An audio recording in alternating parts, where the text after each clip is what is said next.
So guys, nandito tayo ngayon sa Cavite Silang. So nandito kami ngayon sa headquarters ng Santee Valley. Ayan, guys. So kasama ko po si Ma'am Tin, din ang our mentor, Ma'am Ses. Ayan. Ayan guys, nandito na kami ngayon sa loob ni Santee Valley. Nandito po kami ngayon sa warehouse din at office ni Santee Valley. Ayan, ito po lahat yung mga stocks na meron sila dito guys. Ayan. So ipinagpaalam po natin ito kung pwede siya kuhanan. So okay lang naman daw. Ayun po si Mentor Lester. So na-meet ko na siya on online meeting po namin through Zoom. Nakakami siya kasi through online lang kami, through Zoom lang po kami nag-meet up, pero ngayon personal, nandito na ako sa office at warehouse ni Santee Valley. Oo, hindi pa napunta dito. Nandito kami ngayon sa event place.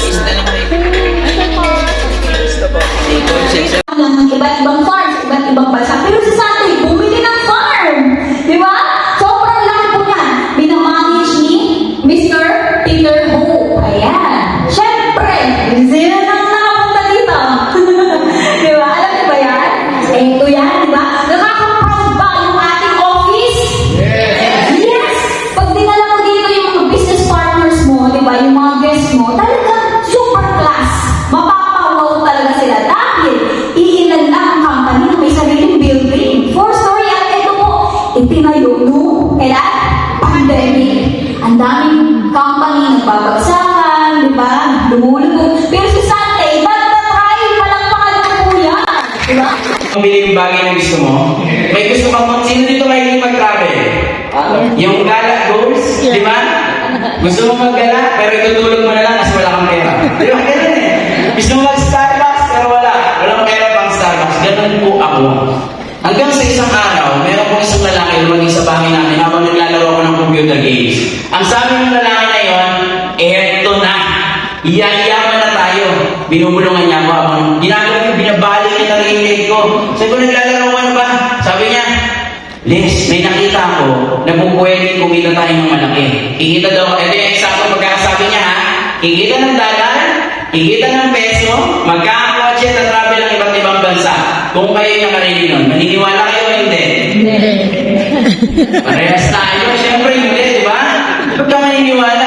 Sabi ko nga, sa buong buhay namin walang nangyaring ganyan. Di ba? Kaya hindi ako naniniwala. Sabi ko, sige, ganito na lang. Pero hindi ako makapaniwala. Yung nanay ko, ibibigin ako. Oo, anak, yayaman talaga tayo. Ito na yun. Sabi ko, baka gutom lang yan. Kain mo na yan. Di ba? Sabi ko dun sa nag-invite sa akin lalaki, sige, humayo ka. After 1 year, pag meron nangyari sa'yo, bumalik ka. Eto na. Bumalik after 1 year. Ako, 1 year ha, wala pa rin pera, tambay, sama sa barkada, walang trabaho.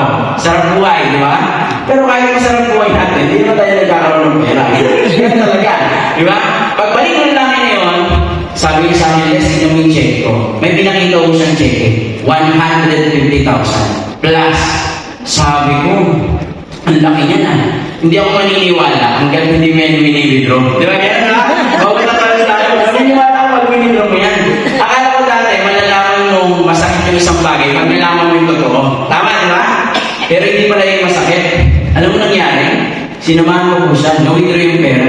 Nakita ko po, ang binigay sa akin, 20. Yun pala yung pinakamasakit. 100,000 ang ikita, 20 ang binigay sa'yo. Tapos sabi niya, gusto mo treat ha? Nilagyan niya po ako ng decent cup noodles sa 7-Eleven. Okay, di ba? Alam niyo po nangyayari? Because of that, nasabi ko, kung maganda talaga yung negosyo niya. Ba't hindi ako makapaniwala? Dahil yung kapatid ko yun, panganay namin kapatid. 180 pesos ang sahod everyday at factory worker po. Mahihayin po, high school graduate, hindi ako pagkain. Sabi ko, paano mo nagawa yan? Nakakamahihayin mo ako, mas madaldal ako sa'yo. Sabi ko, total, wala naman akong pera, walang mawawala sa akin, at di ko gawin itong negosyo na to. To make the long story short po, ginawa ko po yung business. Ito po ako na ginawa ko yung business. Tao po yan. Hindi yan kahoy. Baka maihipo kayo sa tao, ha? Kalma na lang. Okay, ito po ako. Sabi nga, lahat ng training libre. Pag libre, pupunta hindi. Pupunta, libre, diba? Sabi ko, sige,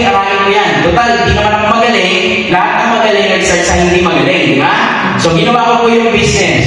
After a month, siguro mga 2 months po, lumarga na po ako. Kinausap ko lahat ng mga tao sa paligid ko.